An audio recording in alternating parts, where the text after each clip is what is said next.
এই ঘটনাটা সত্যিকারের একটি ঘটনা। এই ঘটনাটা ঘটেছিল আমার ছোট মাসির সাথে। আমার মারা ৩ বোন। আমার ছোট মাসির নাম দীপান্বিতা। এই ঘটনাটা ঘটেছিল তখন আমার ছোট মাসি একাদশ শ্রেণীতে পড়ে। মারা ছোটবেলায় একটা ভাড়া বাড়িতে থাকতো। নিচতলায় মারা আর ওপরতলায় দুজন থাকতো। ওই বাড়ির বাড়িওয়ালা মারা তাদের জেঠু জেঠিমা বলে ডাকতো। ওদের কোনো ছেলে মেয়ে ছিল না, তাই ওরা ৩ বোন ওনাদের খুব কাছের ছিল। বিশেষ করে ছোট মাসি প্রায়ই ওদের ঘরে যেত, গল্প করত। সন্ধ্যা হলেই ছোট মাসি আর সেই জেঠু ছাদে যেত। ছোট মাসির ডাকনাম ছিল দীপু। মাসির কাছ থেকে শোনা এই ঘটনাটা এখানে ছোট করে বলার চেষ্টা করলাম। সেইবার গরমের ছুটি পড়েছিল। ৩ বোন মিলে বাড়ির নিচে দালানে খেলছিল। দীপু অনেকক্ষণ ধরে খেয়াল করছিল যে জেঠু আজ কোথাও নেই।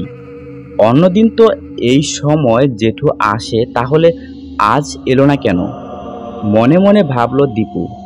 যাই, একবার ছাদে দেখে আসি বলেই ছাদে উঠে গেল। ছাদে গিয়ে দীপু কাউকে দেখতে পেল না। ফিরতে যাবে এমন সময় চেনা গলায় একটা আওয়াজ পেল দীপু। কেউ যেন ওর নাম ধরে ডাকলো। পিছন ফিরে তাকাতেই দীপু দেখতে পেল তার জেঠুকে। তুমি এখানে? তোমাকে কতক্ষণ ধরে নিচে খুঁজছি। চলো, তুমি নিচে চলো। শোনো না মা, তোকে কিছু বলার আছে আমার। কি বলো? আমি আমার সমস্ত সম্পত্তি তোর নামে লিখে গেছি, আর তার উইলটা আমার ঘরের আলমারির ডান দিকের লকারে রাখা আছে। জেঠু, তোমার কি হয়েছে? এইসব তুমি আমায় বলছো কেন? এই সময় হঠাৎ নিচ থেকে দীপুর মা চেঁচিয়ে দীপুকে ডাকতে লাগলো। দীপু ভয় পেয়ে গেল। এরকম ভাবে কেন ডাকছে ওর মা? দীপু সঙ্গে সঙ্গে নিচে নেমে গেল। ওর জেঠুর দিকে কোনো খেয়ালই ছিল না। নিচে নেমে এসে দীপু দেখলো হুলস্থুল পড়ে গেছে। দিদিরা এক পাশে দাঁড়িয়ে কাঁদছে, বাবা কাকে যেন ফোন করে কিসব বলছে, আর মা জেঠিমার চোখে মুখে জল দিচ্ছে, গায়ে মাথায় হাত বুলিয়ে দিচ্ছে। জেঠিমার মুখটা কেমন যেন ফ্যাকাশে লাগছে। দীপু সন্দেহ হলো। দীপু গিয়ে ওর মাকে জিজ্ঞাসা করলো কি হয়েছে। দীপুর মা কাঁদো কাঁদো গলায় বলল, জেঠু আর নেই। আজ বিকেলেই বাড়ির সামনের ওই মেন রাস্তাটা ক্রস করতে গিয়ে একটা গাড়ি এসে ধাক্কা মেরে তোর জেঠুকে, সেখানেই স্পট ডেড। এটা শোনার পর দীপু বিদ্যুৎ চমকানোর মতোই চমকে উঠল। সেটা কি করে সম্ভব? দীপু তো এইমাত্রই জেঠুর সাথে কথা বলে এলো। সবাই শুনে তো অবাক। দীপু তখন সবাইকে বলল ছাদে যেতে, ওখানে জেঠু আছে। সবাই ওর কথা মতো ছাদে গেল, কিন্তু ছাদে গিয়ে কাউকেই দেখতে পেল না। ছাদ পুরো ফাঁকা। এর পর মুহূর্তেই দীপু ওখানে অজ্ঞান হয়ে মাটিতে পড়ে যায়। পরে জ্ঞান ফিরলে দীপু সবাইকে কাল রাতের সমস্ত কথা বলে। সব শোনার পর জেঠুর ঘরে গিয়ে আলমারির ডান দিকের লকার খুলতেই সেই উইলটা পাওয়া গেল। আর সত্যি সেই উইলটা দীপুর নামেই করে গিয়েছিল জেঠু। এই ঘটনাটার কোনো ব্যাখ্যা হয়তো কারোর কাছেই নেই। হয়তো এই ঘটনাটা ছোট মাসি ছাড়া কেউ সেইভাবে বিশ্বাসও করতে পারবে না, কারণ চাক্ষুষ না দেখলে এই ঘটনা বিশ্বাস করা সত্যি খুব কঠিন ব্যাপার।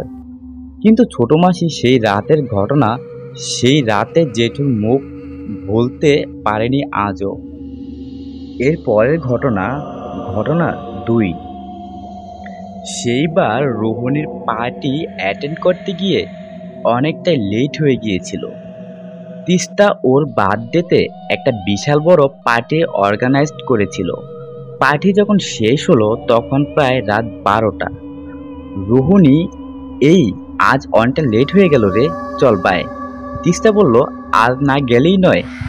রোহিণী বলে, না রে, যেতেই হবে। কালকে অফিসে একটা ভীষণ ইম্পর্ট্যান্ট মিটিং আছে। এখন গিয়ে রেস্ট না নিলে কাল মিটিং অ্যাটেন্ড করতে পারবো না। তিস্তা বলল, ঠিক আছে, তো এখান দিয়েই বরং ডিরেক্ট চলে যাস অফিসে। তোর তো গাড়ি আছেই, তুই আমার ঘরে গিয়ে বরং আজ রাতটা রেস্ট নিয়ে নে। রোহিণী বলে, আরে না না, তুই বুঝছিস না ব্যাপারটা। তুই তো জানিস নিজের বেড ছাড়া আমি আর কোথাও কমফোর্টেবল হতে পারি না। আর তুই এত চিন্তা করছিসই বা কেন? আমার তো কতবারই এরকম রাত হয়েছে অফিস থেকে ফিরতে। তিস্তা বলে, দেখ, অন্য দিনের কথা আলাদা। আজ তুই আমার বাড়িতে আছিস, আর তোকে যেতে হলে ওই হাইওয়েটা ক্রস করতে হবে, যেটা এই রাতে। রোহিণী, এই রাতে কি আর যাও, হাইওয়ে ক্রস করতে হবে তো কি হয়েছে তাতে? এই ব্যাপারটা কি বলতো? তিস্তা বলল, না মানে ওই রাস্তাটা ভালো নয়, ওখান থেকে এই সময় না যাওয়াই ভালো। রোহিণী বলে, হ্যাঁ, তাহলে অন্য কোনো রাস্তা থাকলে বল, আমি ওখান দিয়েই নয় যাব। তিস্তা বলে, আর কোনো রাস্তা নেই, যেতে গেলে ওই হাইওয়েটাই দিয়ে যেতে হবে। আমি চাই না তুই এত রাতে ওখান দিয়ে এখন যাস, ওই রাস্তাটা ভালো নয়। রোহিণী বলে, কি আছে ওই রাস্তায়? ওয়েট ওয়েট, তুই কি বলতে চাইছিস? ভূত টুত কিছু আছে নাকি? তিস্তা বলল, তুই তুই বিশ্বাস করবি না, ওই রাস্তাটা হন্টেড। রাত 10টার পর ওই রাস্তা কেন, ওই রাস্তার আশেপাশেও কেউ থাকে না। রোহিণী বলে, ওহ কামন তিস্তা, তুই আজকালকার মেয়ে হয়ে এইসব কুসংস্কার জিনিসে বিশ্বাস করিস? তিস্তা বলে, বিশ্বাস করতাম না যদি না এত অদ্ভুত ঘটনা ঘটতো। যারাই রাতে ওই হাইওয়ে দিয়ে পাস করেছে তাদের প্রত্যেকের লাশ পরের দিন সকালবেলায় ওই হাইওয়ের সামনে ছিন্ন ভিন্ন অবস্থায় পাওয়া গেছে। প্রায় 5 জন মারা গেছে ওখানে অদ্ভুতভাবে। তাদের মৃত্যুর কোনো ব্যাখ্যা আজও পর্যন্ত কেউ দিতে পারেনি। রোহিণী বলে, এটা তো কোনো গোন্ডা দলের কাজও হতে পারে, তাই না? ওই হাইওয়ের ধারে যা ঝোপ জঙ্গল, লাশ ফেলে রাখলে কেউ সহজে খুঁজে পাবে না। তিস্তা বলে, না না, তুই বুঝছিস না। রোহিণী বলে, আমি সব বুঝেছি, আমি আর একটা কথা শুনবো না। আমি এক্ষুনি বেরোবো, দেখি তোদের হাইওয়ের ভূত আমার কিছু করতে পারে কিনা। তিস্তার মা বলে, কি হয়েছে? তিস্তা বলে, মা দেখো না, রোহিণী মোটে কথা শুনতে চাইছে না। ও এখন এত রাতে ওই হাইওয়ের দিয়ে যাবে। রোহিণী বলে, দেখো আন্টি, তোমাদের খারাপ লাগলেও আমার কিছু করার নেই। কাল খুব ইম্পর্টেন্ট মিটিং আছে, আমাকে যেতেই হবে। তিস্তার মা বলে, জীবনের থেকে কি মিটিং বড় হয়ে গেল? রোহিণী বলে, মানে? আচ্ছা, কি হয়েছে বলো তো ওখানে? তিস্তার মা বলে, বেশ কিছু বছর আগের কথা, এই 4-5 বছর মতো হবে। এরকমই সময় একটা ফ্যামিলি গাড়ি করে ফিরছিল ওই হাইওয়ে দিয়ে। রাতের সময় ওই হাইওয়ে যেমনই শুনশান তেমনই অন্ধকার। উল্টো দিক দিয়ে কোনো ট্রাক বা লরি আসলে যে কোনো সময় অ্যাক্সিডেন্ট হয়ে যেতে পারে। সেদিনও এরকম একটা ভয়ানক অ্যাক্সিডেন্ট হয়। একটা ট্রাক এসে সজোরে ধাক্কা মারে ওই ফ্যামিলির গাড়িটাকে, আর গাড়িটা পুরো উল্টে যায়। গাড়িতে 20-21 বছরের একটি মেয়ে আর তার বাবা মা ছিল। মেয়েটি কোনোভাবে উল্টানো গাড়ি থেকে বেরিয়ে ওর মা বাবাকে গাড়ি থেকে বার করার চেষ্টা করে, কিন্তু হঠাৎই মেয়েটি দেখে ট্রাকটা ঘুরে ওদের গাড়ির দিকে আসছে। সেই দেখে মেয়েটি ওখান থেকে সরে যায়, আর ওর চোখের সামনে ট্রাকটি গাড়িটিকে পিছে দেয়। ফলে ওর বাবা মা তখনই ওখানেই মারা যায়। ট্রাকটা যে দুজন চালাচ্ছিল তারা মদ্যপ অবস্থায় ছিল। মেয়েটির বাবা মা মারা গেছে ভেবে একপাশে দাঁড়িয়ে খুব কাঁদছিল। হঠাৎই সে দেখতে পেল ট্রাকের ওই দুজন লোক ওর দিকে এগিয়ে আসছে। ও কিছু করার আগেই ওই মদ্যপ লোক দুটো ওই মেয়েটিকে জোরজবরদস্তি করে র্যাপ করে এবং ওকে খুন করে ওর বডি ফেলে দিয়ে যায় হাইওয়ের ধারের ঝোপে। এই ঘটনার 2 দিন পর আচমকাই ওই দুজন লোকের একজনের খুব অস্বাভাবিকভাবে মৃত্যু হয়। ওই হাইওয়ের ধারে ওই লোকটির বডি খুঁজে পাওয়া যায়। বডিতে কোনো আঘাতের চিহ্ন ছিল না, কিন্তু বলাবলি হয়েছিল যে লোকটি নাকি কোনো কিছু দেখে ভীষণ ভয় পায় এবং হার্ট অ্যাটাকের ফলে মৃত্যু হয়। লোকটা নাকি আগের দিন রাতে ওই হাইওয়ে ধরে ট্রাক চালিয়ে যাচ্ছিল। এরপর থেকেই ওই হাইওয়েতে অদ্ভুত সব ঘটনা ঘটতে থাকে। যে বা যারা ওই হাইওয়ে দিয়ে রাতের বেলা যাতায়াত করে তাদেরকে মৃত অবস্থায় পরের দিন হাইওয়ের ধারে ঝোপঝাড় থেকে উদ্ধার করা হয়। এরকম বলা হয় যে মেয়েটির আত্মা আজও প্রতিশোধ নেওয়ার আশায় ওই হাইওয়েতে ঘুরে বেড়ায়, যতদিন অবধি মেয়েটি ওই দুজন লোকের আরেকজনকে খুন করতে না পারে ততদিন অবধি মেয়েটির আত্মা শান্তি পাবে না। তার মাঝখানে যারাই আসবে তাদের সবাইকে সে মেরে দেবে। রোহিণী বলে, oh, so sad, I can feel this, but আমার কিছু করার নেই, আমাকে যেতেই হবে। তিস্তার মা বলে, দেখো তুমি আমার মেয়ের মতো, তোমাকে বলা আমার দায়িত্ব ছিল, এবার বাকিটা তোমার ব্যাপার। রোহিণী বলে, তুমি চিন্তা করো না, আমি ঠিকভাবেই বাড়ি পৌঁছে যাব। তিস্তা বলে, পৌঁছে ফোন করে দিস। রোহিণী বলে, ঠিক আছে। এই বলে রোহিণী বেরিয়ে গেল তিস্তার বাড়ি থেকে। সারা সন্ধে পার্টি করার ফলে স্বাভাবিকতই রোহিণী খুব ক্লান্ত ছিল। যাতে ঘুমিয়ে না পড়ে তাই একটা গান চালিয়ে দিল। প্রায় অনেকক্ষণ ড্রাইভ করার পর রোহিণী খেয়াল করলো সে হাইওয়েতে এসে গেছে। হঠাৎ করে তিস্তার মায়ের কথা মনে পড়তেই রোহিণী বলল, যত সব বাজে কথা, ওইসব আত্মা ফাত্তা বলে কিছু হয় না।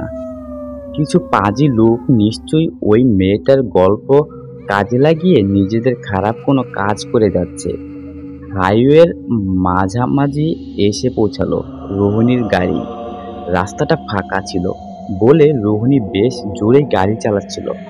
হঠাৎ করে রোহিণী দেখলো একজন কেউ যেন দাঁড়িয়ে আছে রাস্তার মাঝখানে। সেই দেখেই রোহিণী জোরে ব্রেক চাপলো, কিন্তু পরক্ষণই দেখলো ওখানে কেউ নেই। এ কি, এক্ষুনি দেখলাম মনে হলো কেউ দাঁড়িয়ে আছে, যাক গিয়ে মনে ভুল হবে হয়তো। এই বলে আবার সে গাড়ি চালাতে যাবে, দেখলো গাড়ির পেট্রোল শেষ। এ কি, আমি তো কাল বিকেলই ভরলাম আর মধ্যে তেল শেষ, এটা কি করে হয়? আমি তো কাল আরো কোথাও গাড়ি নিয়ে বেরোইনি তাহলে। এই বলেই রোহিণী ফোন করতে যাবে, কিন্তু দেখলো ফোনের ব্যাটারি ডেড। কি করা যায় ভাবছে এমন সময় রোহিণী দেখতে পেল একটা গাড়ি পেছন দিক দিয়ে তার দিকেই আসছে। রোহিণী ভাবলো যে একটা লিফট অন্তত পাওয়া গেল। এই ভেবে গাড়ি থেকে নেমে দিয়ে গাড়িটা এসে দাঁড়ালো রোহিণীর সামনে। রোহিণীর মনে হলো যেন গাড়িটা ওকে লিফট দেওয়ার জন্যই এসেছে। রোহিণী একটু ভালো করে খেয়াল করলো গাড়িটা একটা মেয়ে চালাচ্ছিল। মেয়েটার চুল ওর পুরো মুখটাকে ঢেকে রেখেছিল, আর অন্ধকার থাকার জন্য আরো মুখটা দেখা যাচ্ছিল না। রোহিণী মেয়েটিকে লিফট দেওয়ার জন্য বললে মেয়েটি রোহিণীকে লিফট দিতে রাজি হয়ে যায়। রোহিণী গাড়িতে উঠে বসে। মেয়েটি বড়ই অদ্ভুত ছিল। রোহিণীর কেমন যেন অস্বস্তি হচ্ছিল একটা। অস্বস্তি কাটাতেই রোহিণী ভাবলো মেয়েটার সাথে কথা বলা যাক। এই ভেবে রোহিণী মেয়েটাকে জিজ্ঞেস করলো যে সে এত রাতে কোথা দিয়ে আসছিল আর কোথায় যাবে। কিন্তু কি অদ্ভুত, মেয়েটি কোনো কথাই বলছে না। ক্লান্ত থাকার জন্য রোহিণীর অনেকক্ষণ ধরেই বেশ ঘুম ঘুম পাচ্ছিল। রোহিণীর চোখ বুজে এলো। বেশ কিছুক্ষণ এরকম থাকার পর হঠাৎ করে রোহিণীর ঘুম ভেঙে যায় একটা অস্বাভাবিক জোরে ঝাঁকুনিতে। চোখ খুলে দেখতেই রোহিণী অবাক হয়ে যায়। কি আশ্চর্য, এতক্ষণে তো হাইওয়ে পার হয়ে যাওয়ার কথা, কিন্তু এত আবার সেই আগের জায়গায় চলে এসেছি। মনে হচ্ছে যেন হাইওয়েতেই এতক্ষণ ধরে গোল গোল ঘুরছিলাম। রোহিণীর সম্মিত ফিরতেই রোহিণী ওই মেয়েটিকে গাড়ি থামাতে বলে, কিন্তু তার কথা যেন মেয়েটির কানেই যাচ্ছে না। রেগে গিয়ে রোহিণী মেয়েটিকে হাত চেপে ধরে। মুহূর্তে সে বুঝতে পারে মেয়েটার শরীর অস্বাভাবিকভাবে ঠান্ডা, আর হাতেও কিরকম যেন ভেজা ভেজা কি ঠেকছে। নিজের হাত দেখতেই রোহিণী দেখতে পেল হাতের রক্ত লেগে। ভয় পেয়ে রোহিণী ছিটকে গেল মেয়েটার থেকে। হঠাৎ মেয়েটা গাড়ি থামালো। এবার রোহিণী দেখতে পেল মেয়েটা আস্তে আস্তে তার মুখটা রোহিণীর দিকে ফেরাচ্ছে। মেয়েটার মুখটা দেখে রোহিণী পাগলের মতো চিৎকার করে উঠল। মেয়েটার সারা মুখ রক্তে ভেসে যাচ্ছে, চোখের মণি দুটো যেন অস্বাভাবিকভাবে ছোট, সেখান থেকে রক্ত ঝরে পড়ছে। মেয়েটির মুখের সাংঘাতিক হাসিটা দেখে রোহিণীর বুক কেঁপে উঠল। রোহিণী ওর গলায় ভীষণ একটা চাপ অনুভব করতে লাগলো। আমাকে মেরো না, আমায় ছেড়ে দাও।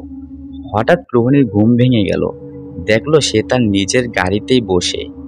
রোহিণী বলল এতক্ষণ ধরে ও স্বপ্ন দেখছিল, সেই ভেবে ও হাঁপ ছেড়ে বাঁচল। তারপর যখনই নিজের হাতটা দেখলো, ওর বুকের রক্ত হিম হয়ে গেল। হাতে লেগে আছে তাজা তাজা রক্ত।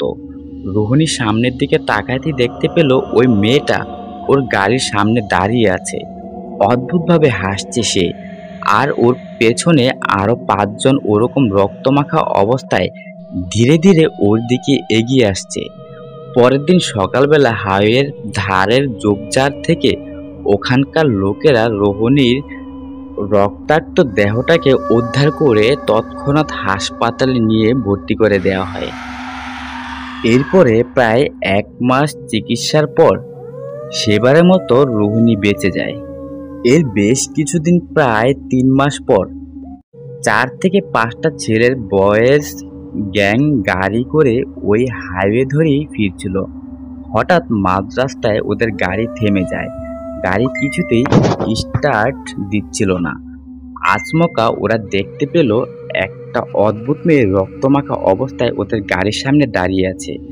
ওদের দিকে তাকিয়ে অদ্ভুতভাবে হাসছে। আর ওর পিছন দিক দিয়ে আরো 6 জন ওরকম রক্তমাখা অবস্থায় ধীরে ধীরে এগিয়ে আসছে ওদের দিকে। ঘটনা 3। শহরের সংলগ্ন ফাঁকা জমিতে বড় বড় কমপ্লেক্স তৈরির কাজ চলছে। সেখানেই দিনমজুরের কাজ করে যা আয় হয় তাতেই চলে যায় মধ্যবয়স্কা নিপা আর তার 2 ছেলেমেয়ের সংসার। তবে সেই সুখ বেশি দিন টিকল না। বাড়ির সামনে পুকুরের জলে ডুবে মারা গেল নিপা।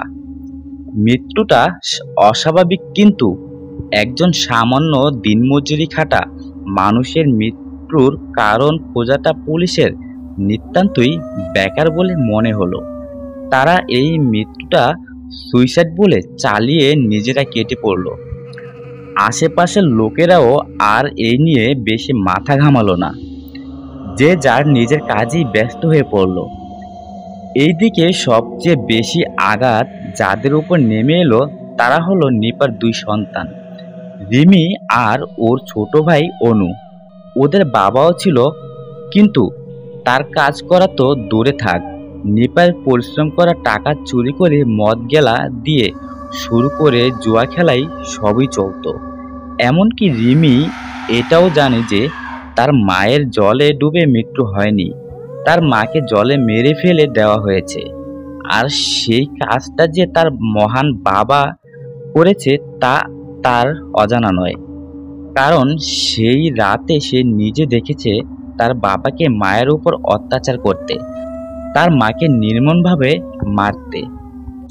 মায়ের উপর অত্যাচার করাটা বাবার রোজকার কাজ। এমনকি রিমি আর অনু তার থেকে বাদ যেত না। নিপা নিজে অত্যাচার সহ্য করে ওদের বাঁচাতো, কিন্তু তখন তো মা ছিল ওদের বাঁচানোর জন্য। এখন কে বাঁচাবে? রোজকারের মতো আজ রাতেও বাবা এসেছে মায়ের টাকা খুঁজতে। সত্যি কি অদ্ভুত লোক! কে বলবে আজ সকালে তার স্ত্রী মারা গেছে? অবশ্য যে নিজেই মেরেছে তার আর কি আফসোস হবে? কিন্তু এই করে কতদিন? একদিন তো মায়ের জমানো সমস্ত টাকা শেষ হবে। তখন রিমি একা কি করে নিজেকে আর অনুকে বাঁচাবে? অবশেষে সেই দিন এলো। রিমির ভয়টাই সত্যি হলো। টাকা না পেয়ে বাবা চণ্ডালের মতো হয়ে গেল। তেড়ে এলো তাদের দিকে, প্রচণ্ড মারতে আরম্ভ করলো। দূরে দাঁড়িয়ে অনু ভয় পেয়ে কাঁদছে। এবার হঠাৎ করেই রিমির উপর হানা আঘাত সরে গিয়ে পড়তে শুরু করলো ছোট অনুর উপর। ছোট্ট শরীরটা লুটিয়ে পড়ল মাটিতে। বাঁচার জন্য অঝরে চোখের জল গড়িয়ে পড়ছে অনুর চোখ থেকে। রিমি কি করবে কিছু বুঝতে পারলো না। হাতের কাছে একটা লাঠি পড়ে থাকতে দেখে সেটা নিয়েই রিমি আঘাত করলো মানুষরূপী ওই শয়তানের মাথায়। পরক্ষণেই রিমি দেখলো ওই শয়তানের শরীরটা একটা বিকট আর্তনাদ করে পড়ে গেল মাটিতে। রিমি অনুর ছোট্ট শরীরটাকে কোলে নিয়ে এবার ছুটতে শুরু করলো। কিন্তু সে কোথায় যাবে, কি করবে? কোলে শুয়ে থাকা অনুর মুখ দিয়ে একটা চাপা গঙ্গানির আওয়াজ ভেসে এলো। এইদিকে রিমি তাকে নিয়ে ছুটছে দূরে, অনেক দূরে। তার শুধুই মনে হতে লাগলো হয়তো সে থামলেই ওই শয়তানটা এসে ওদের আজই শেষ করে দেবে, তারপর হয়তো মায়ের মতোই তাদেরকেও।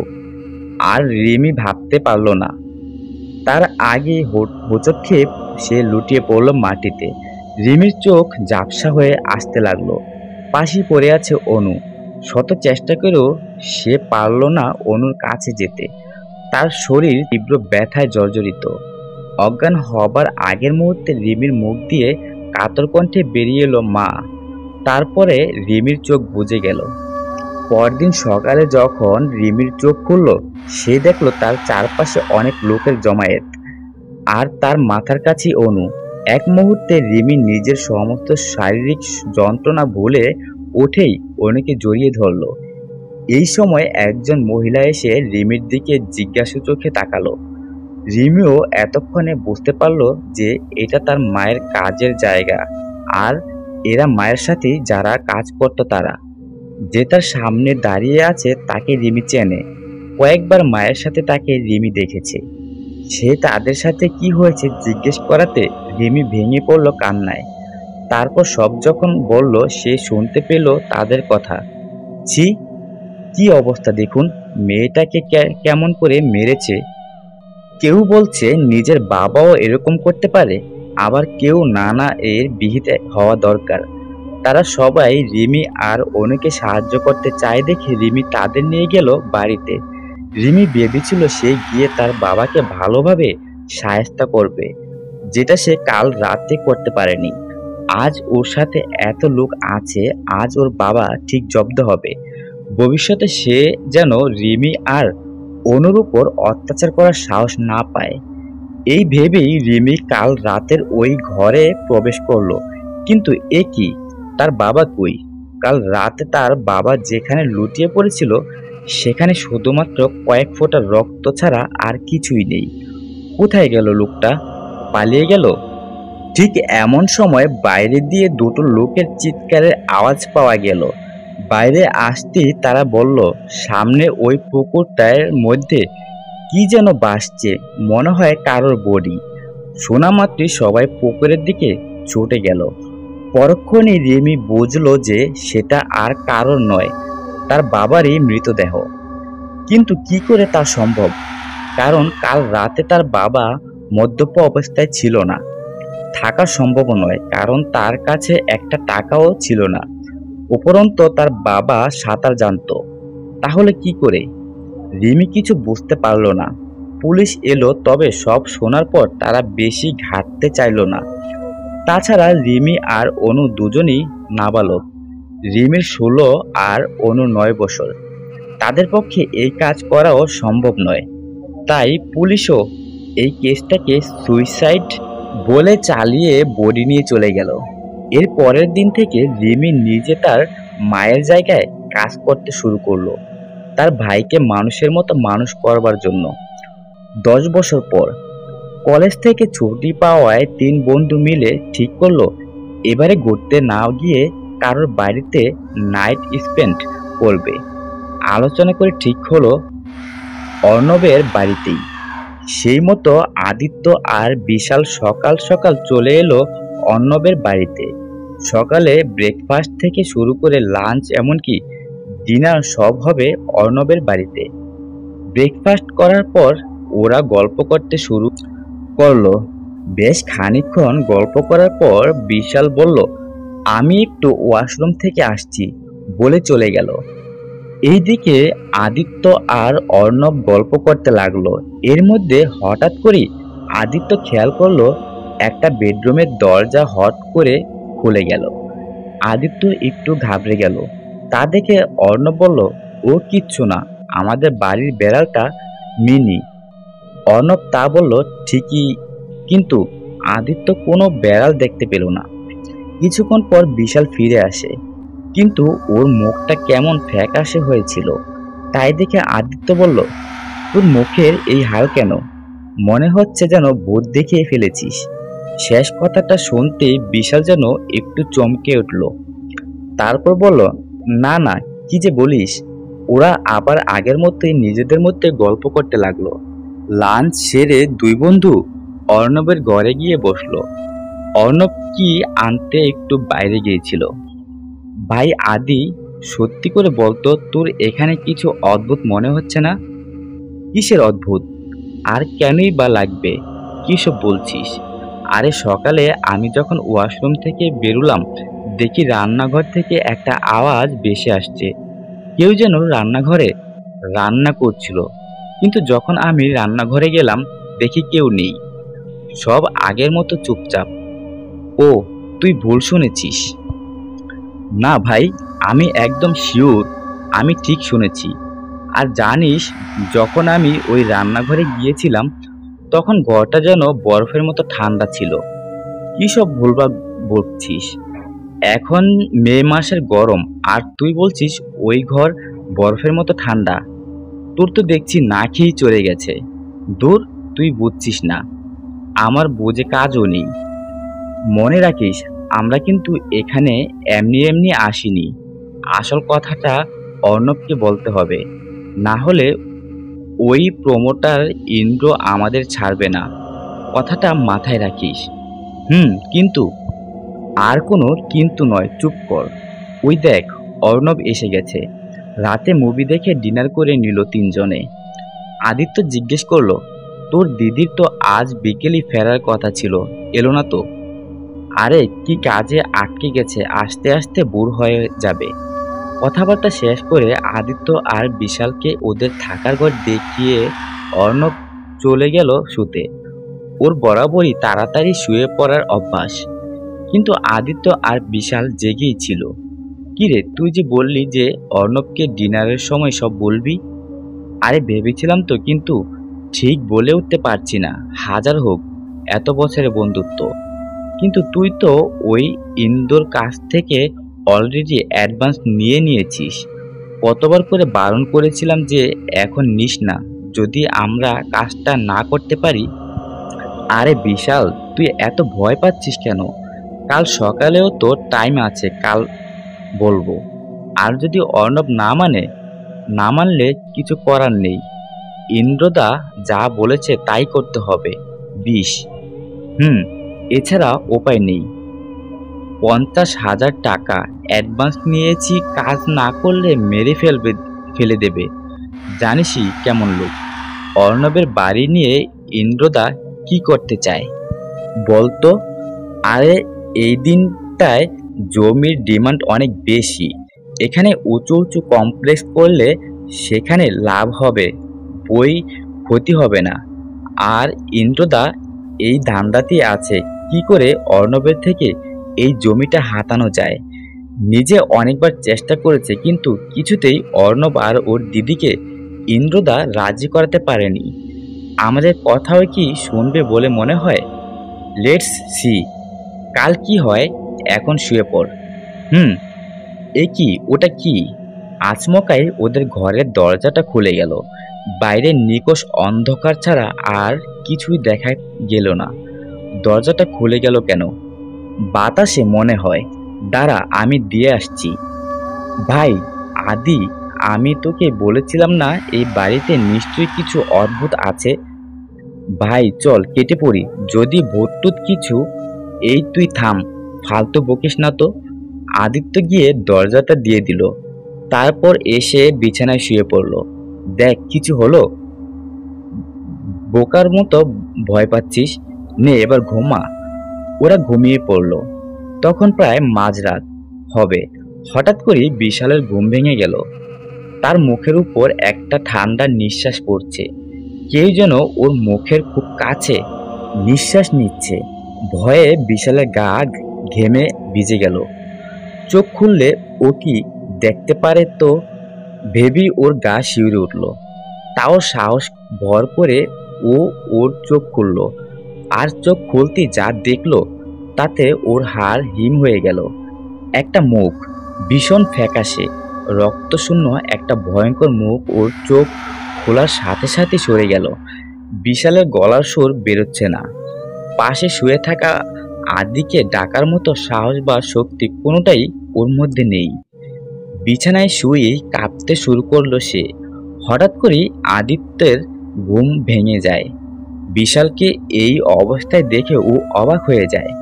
বিশালকে জিজ্ঞাসা করে কি হলো। বিশাল কোনোভাবে ভেঙে ভেঙে বলার চেষ্টা করে। সব শুনে আদিত্য অবিশ্বাসের সুরে বলল, কি সব বলছিস? ভুলভাল স্বপ্নে দেখেছিস তুই নিশ্চয়ই। কিন্তু হঠাৎই আদিত্যর মুখ দিয়ে ভয়ার্ত সুরে বেরিয়ে এলো, ওটা কে? আদিত্যের আঙুল লক্ষ্য করে বিশালও তাকালো সেদিকে। তারা দেখলো একটা মহিলা জানালার কাছে দাঁড়িয়ে তাদের দিকে পেছন ঘুরে। তার শাড়ি দেখে মনে হচ্ছে ভিজে চপচপ করছে, আর তার চুলগুলো এলোমেলো। ঘরের মধ্যে মাঝরাতে এরকম এক মহিলাকে দাঁড়িয়ে থাকতে দেখে ওরা ভয়ে স্থির হয়ে গেল। ওই মুখ থেকে এক বীভৎস কর্কশ গলায় ভেসে এলো, এই বাড়ি ছেড়ে চলে যা, না হলে আজই তোরা। বলেই সেই কর্কশ গলায় এক বিকট হাসির আওয়াজ ভেসে এলো। কি ভয়ানক সেই হাসি! হৃৎপিণ্ড নিমেষে বন্ধ হয়ে যায়। তবুও আদি কাঁপা কাঁপা গলায় তাকে জিজ্ঞাসা করে, কে আপনি? হঠাৎ করেই ওই বিকট হাসি থেমে গিয়ে চাপা কর্কশ গলায় ভেসে আসে, দেখবি আমি কে, দেখবি? বলে নিমিষেই সে তার মুখ ওদের দিকে ঘোরালো। সেই দেখে ওদের মুখ দিয়ে বেরিয়ে এলো এক তীব্র আর্তনাদ। তার মুখের চারপাশ থেকে মাংসগুলো যেন গলে গলে পড়ছে। তার শরীরে কোথাও এক বিন্দু রক্ত নেই, পুরো ফ্যাকাশে। চোখের মণিগুলো অস্বাভাবিক ছোট। সে এগিয়ে আসছে ধীরে ধীরে ওদের দুজনের দিকে। আর কোনো কিছু না ভেবে আদিত্য আর বিশাল ঘর ছেড়ে দৌড় লাগালো বাইরে, যত দূর যাওয়া যায়। ছুটতে ছুটতে একসময় ওরা হাঁপিয়ে বসে পড়লো রাস্তার এক ধারে। তখন প্রায় ভোর। হঠাৎ করে ওরা একটা মেয়েলি গলা শুনতে পেল। পিছন থেকে কে যেন ডাকছে। ওরা চমকে উঠে দেখলো একটা বিবাহিত মহিলা ওদের দিকে উদ্দেশ্য করে কি যেন বলছে। ওরা চিনতে পারলো, আরে এ তো অর্ণবের দিদি। বলল আদিত্য, তোমরা এখানে এই অবস্থা কি হয়েছে? না মানে মানে রাতে। ও বুঝেছি, তোমরা দেখেছো তাকে তাই না? মানে আপনি জানেন কে উনি? কে? আমার আর অনুর মা। কি, আপনাদের মা? হ্যাঁ, উনি প্রায় 10 বছর আগে মারা গিয়েছিলেন। তখন থেকে উনি মানে ওনার আত্মা এখনো আমাদের সাথে। কিন্তু যারা আমাদের ক্ষতি করতে চায়, মা শুধু তাদেরই এই হাল করে। কিন্তু তোমরা তো অর্ণবের বন্ধু। ওরা আর কিছু বলতে পারে না, চুপচাপ ওখান থেকে চলে যায়। সেদিনই ওরা খবর পায় ইন্দ্র তিওয়ারির আচমকাই ভোর রাতে অস্বাভাবিক মৃত্যু হয়েছে। এরপর থেকে আদিত্য আর বিশাল কখনো অর্ণবের ধারে কাছে গেছেনি। কলেজ শেষ হবার পর আর কখনো ওরা অর্ণবের সাথে কোনো রকম আর যোগাযোগ রাখেনি। পরবর্তী ঘটনা 4। হঠাৎ আমাকে চমকে দিয়ে নীলাদ্রি এমন একটা কথা বলল যে মাথা গরম হয়ে গেল। বলে গাড়িতে নাকি আর বেশি পেট্রোল নেই, যে কোনো সময় রাস্তায় গাড়ি থেমে যেতে পারে। ওরম ঘুটঘুটে অন্ধকারে দাঁড়িয়ে এরকম কথা শুনলে কার না রাগ হয়। রাগের চোটে নীলাদ্রিকে কিছু একটা বলতে যাচ্ছিলাম, এমন সময় কারোর হেঁটে আসার আওয়াজ পেয়ে দুজনেই চমকে উঠলাম। ফোনের টর্চটা যেদিক দিয়ে আওয়াজটা আসছে সেদিকে ঘোরাতেই দেখতে পেলাম একজন বয়স্ক একটা লোক। এই 50 থেকে 55 বছর হবে তার। এই এত অন্ধকারে নিজেদেরই ঠাউর করা যায় না, অথচ তিনি এই অন্ধকারে হেঁটে এলেন কি করে, সেটা ভেবেই অবাক লাগলো। তিনি বোধহয় আমাদের অবস্থাটা বুঝতে পেরেই বলেন যে এখানে কাছে একটা বাড়ি আছে, আমরা চাইলে রাতে ওখানে থাকতেই পারি। আমরাও একটু ভেবে দেখলাম এই অন্ধকারে এখন বোঝাও যাবে না যে কোন দিকে যাব, তাই আজ রাতটা ওখানে থাকাই ভালো। সেই লোকটিকে এই কথা বলতেই তিনি আর বাড়তি কোনো কথা না বলে আমাদের নিয়ে গেলেন সেই বাড়ির কাছে এবং বললেন যে নিচের ঘরে একটা হারিকেন রাখা আছে, আপনারা ওই ঘরেই আজ রাতটা কাটিয়ে দিন। আপনাদের কাছে খাবার দাবার কিছু আছে? আসার সময় ধাবা থেকে কিছু শুকনো চিপস আর বিস্কিটের প্যাকেট কিনেছিলাম, তাই বললাম হ্যাঁ আছে, ওই নিয়ে ভাবতে হবে না। আপনি রাতে যে আমাদের থাকার ব্যবস্থা করে দিয়েছেন এই অনেক। দেখলাম লোকটি একটি সৌজন্যমূলক হাসি হাসলেন। এরপর আমি আর নীলাদ্রি বাড়ির ভেতরে ঢুকলাম। দেখলাম সত্যি একটা হারিকেন জ্বালানো ঘরে, কিন্তু ঘরটার মধ্যে কেমন একটা ব্যবসা গন্ধ, যেন অনেক বছর পর ঘরটা খোলা হয়েছে। হঠাৎ কি মনে হতে পিছন ঘুরে তাকে জিজ্ঞেস করতে যাব যে এই বাড়িটা তারই কিনা, কিন্তু পিছন ফিরতে দেখলাম লোকটি কোথাও নেই, ইতিমধ্যেই যেন হাওয়া হয়ে গিয়েছে। বেশ অবাক লাগলো আমার। আমি বেশি কিছু না ভেবে ঘরের দরজাটা বন্ধ করে দিলাম। ঘড়িতে দেখলাম রাত তখন 8টা। এরপর বেশ কিছুক্ষণ গল্প করে সময় কাটিয়ে দিলাম আমি আর নীলাদ্রি। রাত তখন প্রায় 10:30। দুজনের পেটেই ইঁদুর দৌড় শুরু করে দিয়েছে। আমরা ব্যাগে যা ছিল তাই বের করে খেতে শুরু করলাম। এর মাঝখানে একবার নীলাদ্রি বলল, কোথায় ভাবলাম আজ রাতে সুদীপের বাড়িতে দেশি মুরগি সাঁটাবো, তা নয় এই মুড়ি বিস্কুট চিবোতে হচ্ছে। ওর কথায় হাসি পেল, আমি হাসি সংবরণ করে বললাম, বেশ হয়েছে, যেমন কর্ম তেমন ফল। বারবার বলেছিলাম এরকম হট করে আসা আমাদের উচিত হবে না। সেই কোন কালে এখানে এসেছিলি, সেই ভরসাতে আমাকেও নিয়ে এলি। নিজে তো বিপদে পড়লো, সঙ্গে আমাকেও ফেললো।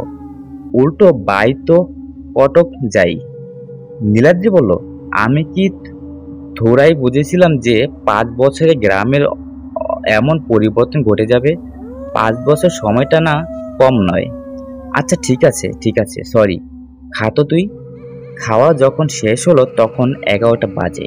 সারা দুপুর ড্রাইভ করায় নীলাদ্রি ভীষণই টায়ার্ড ছিল, আমারও ভীষণ ক্লান্তি লাগছিল, তাই হারিকেনের আলো কমিয়ে শুয়ে পড়লাম। কতক্ষণ ঘুমিয়েছিলাম খেয়াল নেই। হঠাৎ করে ঘুমটা ভেঙে গেল। চোখ কচলাতে কচলাতে উঠে বসলাম। দেখলাম ঘড়িতে তখন প্রায় রাত 2টো। আমার পাশে নীলাদ্রি শুয়েছিল। কি অদ্ভুতভাবে ওর ঘুমটাও ভেঙে গেল। সে আমায় উঠে বসতে দেখে নিজেও উঠে বসলো, কিন্তু বলল যে সে নাকি কিসের আওয়াজ পেয়েছে আর তার জন্যই ঘুম ভেঙে গেছে। আমার হারিকেনের আলোটা বাড়িয়ে দিলাম। তারপর কিছু একটা বলতে যাব, এমন সময় দেখি নীলাদ্রি ভয়ার্ত চোখে জানালার দিকে তাকিয়ে আছে। তার চোখ অনুসরণ করে জানালার দিকে তাকাতেই আমার শিরদাঁড়া বেয়ে ঠান্ডা স্রোত খেলে গেল। একটা ছায়ামূর্তি হঠাৎ করে ওখান থেকে সরে গেল, আর সরে যাওয়ার মুহূর্তে দেখে যা মনে হলো তাতে অমন চোখ কোনো মানুষের হতে পারে না। আর মুখটাও ছিল অস্বাভাবিক ফ্যাকাশে, খুব সম্ভবত কোনো কম বয়সী যুবক ছিল। ছায়ামূর্তি সরে যাওয়ার সঙ্গে সঙ্গে নীলাদ্রি উঠে পড়ল। দরজাটা খুলে বাইরের দিকে কি বেশ দেখতে লাগলো। ইতিমধ্যে ওই দৃশ্য দেখে আমার গলা শুকিয়ে কাঠ। তাও আমি উঠে নীলাদ্রির পাশে গিয়ে দাঁড়ানোর চেষ্টা করলাম। ওর লক্ষ্য অনুসরণ করেই তাকিয়েছিলাম একটা বিশাল বড় বটগাছের দিকে। আর খুব অদ্ভুতভাবেই দেখলাম, আসার সময় যে অন্ধকারটা ছিল এখন সেটা আর নেই। খানিকটা হালকা আলোয় ঢেকে আছে চারপাশ। সেটাই ভাবছিলাম, হঠাৎ নীলাদ্রির কাঁধে হাত রাখায় সম্মিত ফিরল। অস্পষ্ট গলায় বলল, ও ওখানে, ওটা কে? আমি দেখলাম ওই বটগাছটার নিচে একটা ছেলে দাঁড়িয়ে আমাদের দিকে তাকিয়ে। সে আমার মুখটা দেখে মনে পড়ল একটু আগে যার মুখ দেখেছি সে, কিন্তু কি বিভৎস সেই মুখ! এখন সেই মুখ রক্তে মাখামাখি, সারা গা হাত পা কাটাছেঁড়ার দাগ। দেখে মনে হয় যেন খুব মারধর করা হয়েছে তাকে। কিন্তু সবচেয়ে ভয় লাগে তার চোখের দিকে তাকালে। কি অস্বাভাবিক দৃষ্টি! মণি দুটো অত্যন্ত ছোট আর ফ্যাকাশে। হঠাৎ দেখলাম স্থিরতা কাটিয়ে তার শরীরটা একটু নড়ে উঠল। দেখলাম ধীরে ধীরে সে গাছের ডালটার উপর উঠল। এতক্ষণে খেয়াল করলাম সেখান থেকে একটা ফাঁসির দড়ি ঝুলছে। দেখি ছেলেটা এই দড়িটা নিজের গলায় বাঁধলো। এর মধ্যে কোথা দিয়ে সেখানে একটা নারী মূর্তি উপস্থিত হয়েছে, এবং সেও ঠিক একইভাবে ছেলেটার পাশে বাঁধা দড়িটা নিজের গলায় দিল, এবং একসঙ্গে দুজনেই হঠাৎ করে সেই ডাল দিয়ে ঝুলে পড়ল।